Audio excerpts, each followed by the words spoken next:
Namaskar. Now that we have learnt about the basics of Indian culture without depending on any textual authority, completely relying on the universal experience which is non qualified in nature, to term it in Sanskrit language, Nirvishesha Samanya Pratyakshanubhava or Nirvishesha Samanyanubhava. Basing on that, we have understood something about Indian culture, the most fundamental canons of it. Because to know any culture, to know anything, we have to entirely rely on our experience, and our experience should be based on universal one. All these are met with in our earlier discussions, and so we have the deliberations on the textual authority. Earlier was tangible at any level. Now we have something which is tangible at the level of text. Of course, what is a text?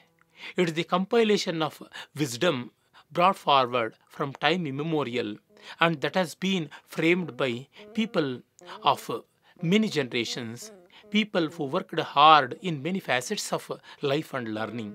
And so it is the collective knowledge in the form of a compendium. Now we have the Vedas. The word Veda has come from the root vid.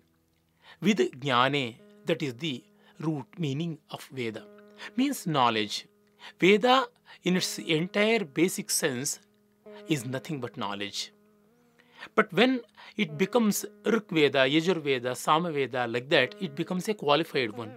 The non qualified meaning of Veda is pure knowledge, knowledge absolute, jnana. So, whenever Veda is mentioned in singular, Vedaha, it is always this universal knowledge, as we say, the nature of Atman, that is Satchit Ananda, the absolute Brahman, so is that.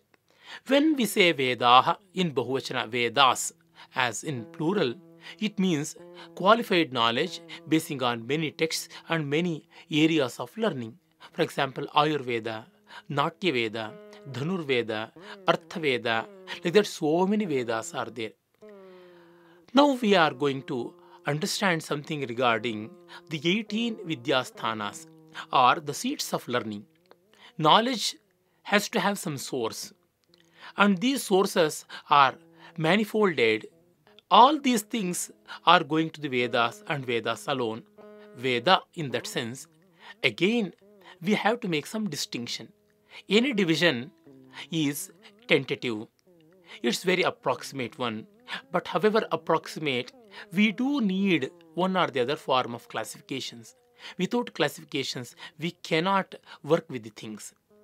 In that sense, we have 18 classes, 18 systems.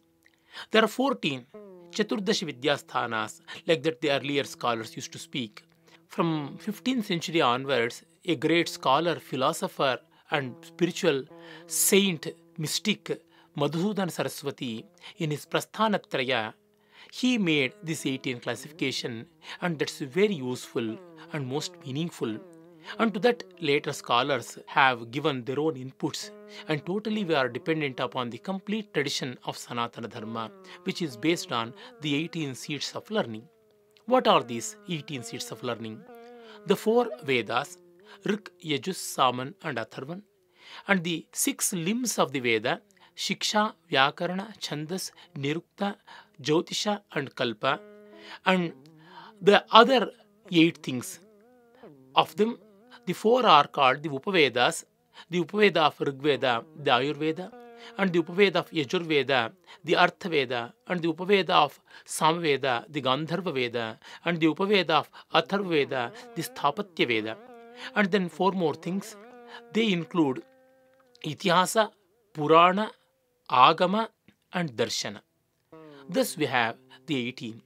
To repeat once again, the 4 Vedas, the 6 limbs of the Vedas, 4 Upavedas, and the auxiliary things meant for that, that include Itihasa, Purana, Agama, Darshana. Thus we have the 18 seats of learning. What are these things and how they are important, and their salient features shall be known in the future deliberations.